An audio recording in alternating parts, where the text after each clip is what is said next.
All comes as trade tensions between the U.S. and Beijing continue to rise now that President Trump enforced a 90-day pause on reciprocal tariffs, except for China. For more on the latest developments on the market, tariffs, and the trade war, we're joined by President of TAMMA Capital, Paul Fenner. Thanks for being on with us. Hi, Rochelle. Good to see you. Unending volatility. When could we see some stability, in your opinion?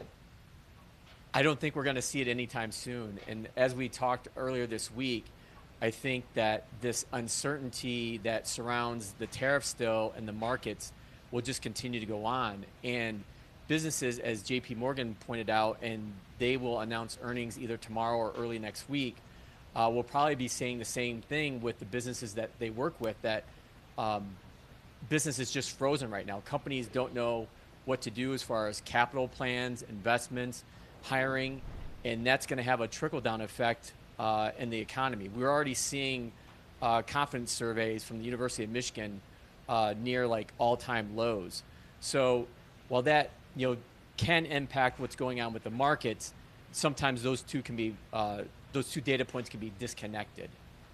The market closed just moments ago. Are you surprised with where things stand?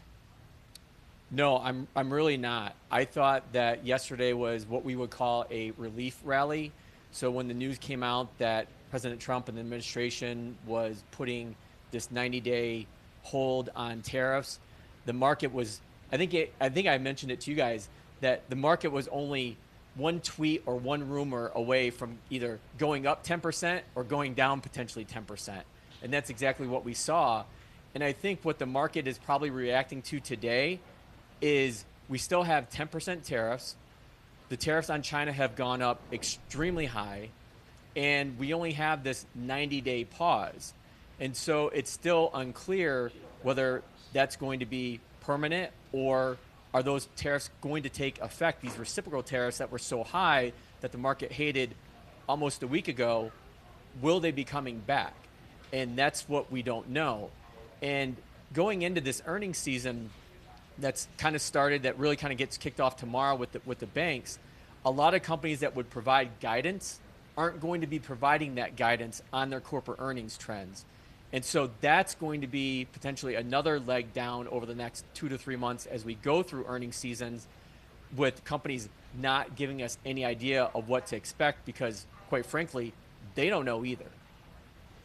I feel like you have two primary groups of people right now: those who can kind of sit back and say, oh, this may impact me with inflation, the cost of things, whatever it may be. And then you have another group of people, they're constantly checking their 401k balance. They may have investments that they can't help but log in and keep constant tabs on.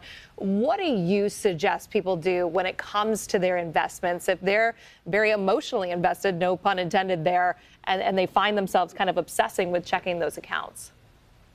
Yeah.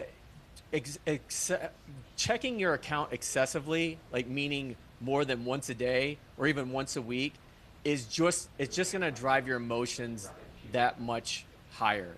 And when you get to that point, that's when you're likely to make a financial mistake. And as I pointed out earlier this week, the stock market investing is a 10, 15, 20-year investment vehicle time frame that you're looking for. So again, it comes back to understanding what your plan is and having your asset allocation aligned to supporting that plan.